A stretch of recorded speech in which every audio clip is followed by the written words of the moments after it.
সেদিন ছুটির দিনে বাচ্চাদের সাথে খুব মজা করে একটা অ্যাক্টিভিটি করলাম। পিক অ্যাপ ল্যাব মুভ, ওইটা বাসায় আগেই ছিল। ফার্ম অ্যানিমেলের সুন্দর সুন্দর সব ছবি, ওদের সম্পর্কে ছোট ছোট ইনফরমেশন দেওয়া, কিছুটা ইন্টারেক্টিভও বাচ্চাদের জন্য। ফার্ম অ্যানিমেলের এই কালেকশন গিফট সেটটা পেয়ে এই পুরো কাজটা আসলে সাজালাম।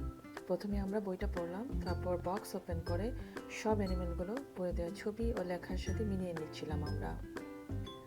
আমার বাচ্চারা তো খুবই মজা পাচ্ছিল। আমরা সব অ্যানিমেলগুলোর নানান ক্যারেক্টারিস্টিক্স নিয়ে কথা বলছিলাম, তাদের সম্পর্কে অনেক ইনফরমেশন জানলাম। আমি এই ছোট আইডিয়াটা সবার সাথে শেয়ার করতে চাই। যদি বাসায় এমন কোনো বই থাকে যেটা বাচ্চাদের কোনো খেলনার সাথে কিছুটা মিলে যায়, তাহলে এভাবে একটা লেসন দাঁড় করিয়ে নেওয়া যায়।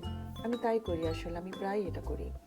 তারপর হঠাৎ আমার মনে পড়লো, ক্লাসরুমের জন্য আমার বানানো একটা নেইবারহুড বোর্ড আছে, যেটা বাচ্চাদের ম্যাপিংয়ের জন্য শেখানো হয়েছিল। কেননা ওই বোর্ডটা আবার ফার্ম অ্যানিমেল দিয়ে নতুন করে সাজাই। এই পুরো কাজটা আমরা এত মজা নিয়ে করলাম, প্রথমবারই আমার হেল্প লেগেছিল। তারপর থেকে ওরা নিজেরাই খেলে এখন। আসলে শুধু অ্যানিমালগুলো দিয়ে খুব বেশি সময় ওরা খেলতে পারতো না। বোর্ড, বুক, স্টোরি সব মিলিয়ে বেশ সময় পার করে ওরা।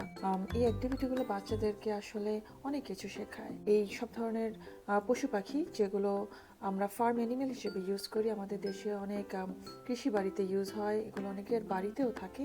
এই অ্যানিমেলগুলো সম্পর্কে ছোটো ছোটো ইনফরমেশন জানা, ওরা দেখতে কেমন, ওদের রং কেমন, ওরা কি করে, কি ধরনের খাবার খায়, এগুলো বাচ্চাদেরকে এই ধরনের কাজের মাধ্যমে খুব সহজে শিখিয়ে নেওয়া যায়।